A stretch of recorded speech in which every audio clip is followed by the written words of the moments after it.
bitch, Cardi bitch.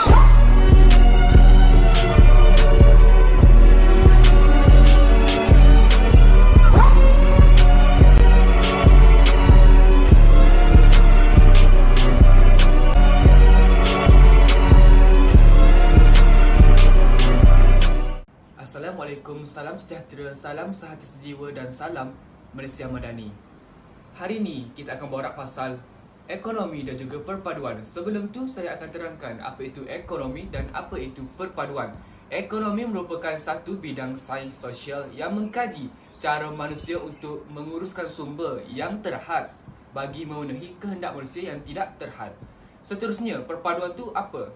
Perpaduan pula ialah satu proses untuk menyatu padukan masyarakat yang berbilang kaum, terutamanya di negara kita Malaysia yang terdiri daripada pelbagai kaum, iaitu 3 kaum utama seperti Melayu, Cina, India, Bumiputera dan orang-orang asli.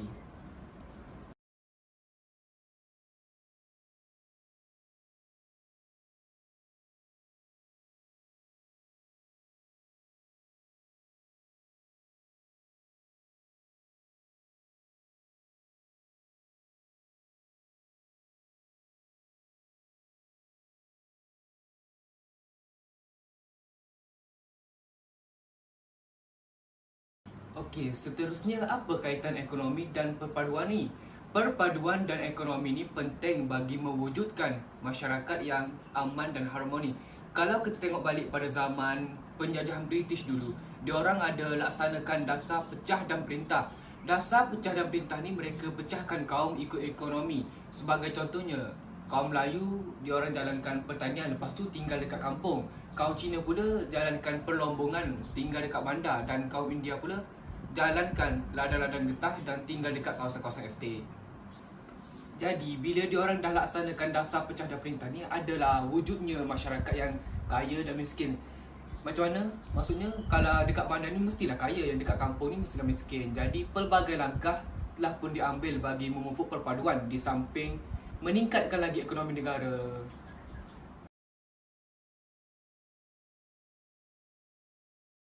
DEB ini merupakan dasar ekonomi baru yang diperkenalkan pada tahun 1970 oleh Tun Abdul Razak, iaitu Perdana Menteri kedua, dan kita lihat ia wujud selepas berlakunya tragedi hitam 13 Mei 1969.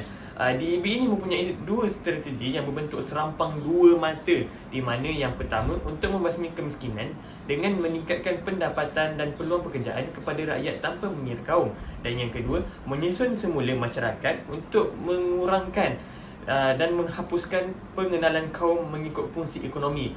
Tempoh pelaksanaannya disasarkan sehingga tahun 1990, dan antara pelaksanaannya yang dapat kita lihat ialah yang pertama, rancangan buku hijau, di mana ia memberikan tumpuan sepenuhnya kepada penggunaan tanah. Yang kedua, pemilikan modal saham seperti ASB, dan yang ketiga, peranan agensi kerajaan seperti LKIM, LPP dan juga RISDA. Kemudiannya dasar pembangunan negara DPN dibentuk, di mana ia merupakan kesinambungan daripada DEB. DPN ni telah dilancarkan oleh bapa pemodenan, iaitu Tun Dr. Mahathir Mohamad, Perdana Menteri keempat pada 7 Jun 1991.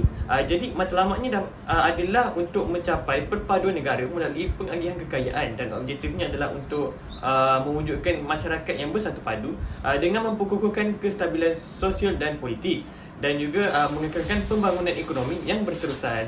Sebagai contoh, DPN ini telah meningkatkan bahagian saham Bumiputera selaras dengan matlamat asal DEB, dan menambah baik ketidakseimbangan pembangunan wilayah bagi memudahkan pencapaian keselamatan perpaduan antara kaum. Jadi senang cerita, DPN ini merupakan kesinambungan dan penambahbaikan dasar DEB sebelum ini.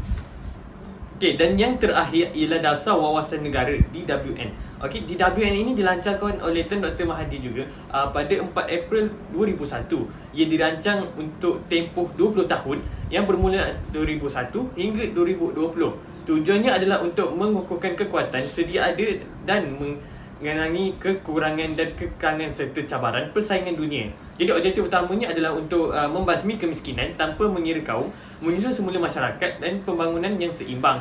Dan jika kita lihat, objektifnya hampir sama dengan dua dasar sebelum ini, kerana dasar ini menggabungkan teras kritikal dua dasar pembangunan sebelum ini, iaitu DEB dan juga DPN. Jadi antara tugas utamanya adalah untuk membina bangsa berdaya saing, di mana memupuk semangat perpaduan, semangat patriotik, bertolak ansur dan meningkatkan kualiti hidup dan keutuhan ekonomi. Jelaslah bahawa dasar-dasar yang dibentuk kerajaan ini adalah untuk memajukan perkembangan ekonomi negara serta menitik beratkan perpaduan antara kaum. Untuk berada pada tahap ini, pelbagai onak dan duri kita telah lalui bersama. Kunci kejayaan utama ialah perpaduan dalam kepelbagaian yang kita miliki. Oleh itu, saya akan membincangkan pihak yang bertanggungjawab secara langsung dalam membantu dan meningkatkan perpaduan di negara kita, iaitu Kementerian Perpaduan Negara. Kementerian Perpaduan Negara, apa fungsi kementerian ini? Salah satu fungsi kementerian ini ialah melaksanakan dan merangka dasar perpaduan negara yang mempunyai 3 teras utama, iaitu patriotisme dan demokrasi, identiti nasional dan ekosistem perpaduan. Dasar ini juga mempunyai 12 strategi utama. Salah satunya ialah meningkatkan peluang ekonomi yang saksama, memperkasakan kumpulan minoriti dan rentan ekonomi. Hal ini bermakna tiada golongan yang akan tercicir dalam arus pembangunan ekonomi negara. Selain itu, perkaitan ekonomi dan perpaduan juga dapat dilihat dalam pembentukan Kerajaan Perpaduan, hasil pimpinan Datuk Seri Anwar Ibrahim, Perdana Menteri Malaysia yang ke-10. Secara dasarnya, pembentukan kerajaan ini merupakan gabungan beberapa parti politik atau secara lain yang bermaksud semua kaum terlibat dalam pentadbiran negara, iaitu dalam proses perangkaan dan pelaksanaan dasar berkaitan hal ehwal ekonomi negara. Sebagai contoh, YB Saraswati Kandasamy diberi tanggungjawab sebagai Timbalan Menteri bagi Kementerian Pembangunan Usahawan dan Koperasi. Selain itu, YB Steven Sim Kiong diberi tanggungjawab sebagai Timbalan Menteri Kewangan.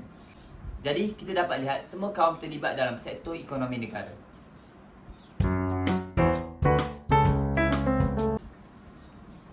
Akhir sekali, seperti yang diterangkan oleh Hisham, dasar pecah perintah yang diperkenalkan oleh British telah menyebabkan timbulnya satu jurang antara kaum di Malaysia.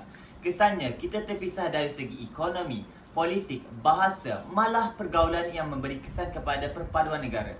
Namun demikian, setelah peristiwa 13 Mei, pelbagai langkah telah diambil. Maka wujud kesepakatan dan kesepaduan sosial seperti tiada lagi pengkhususan pekerjaan dalam sesuatu pekerjaan. Semua kaum boleh berkhidmat dalam satu bumbung dan wujud interaksi antara kaum. Lebih dekat lagi, di IPG, semua kaum diberi peluang untuk melanjutkan pelajaran. Maka perpaduan negara bertambah baik. Kesimpulannya, pelbagai langkah telah diambil bagi meningkatkan lagi ekonomi dan perpaduan di negara kita.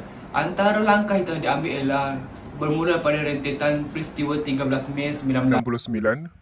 Kerajaan telah menubuhkan Rukun Negara 1970, Penubuhan Dasar Ekonomi Baru 1971, Penubuhan Dasar Sosial Negara 2003, Penubuhan Dasar Keselamatan Negara 2017, Penubuhan Dasar Komuniti Negara 2019, Penubuhan Kebudayaan Kebangsaan 2019 dan yang terbaru Dasar Perpaduan Negara 2021. Dan sebagai harapan kami berharap suatu hari nanti negara Malaysia mampu menjadi sebuah negara yang maju dan pada masa sama perpaduan antara kaum di negara kita menjadi seperti isi dengan kuku sekaligus menjana kepada Malaysia yang harmoni dan sejahtera.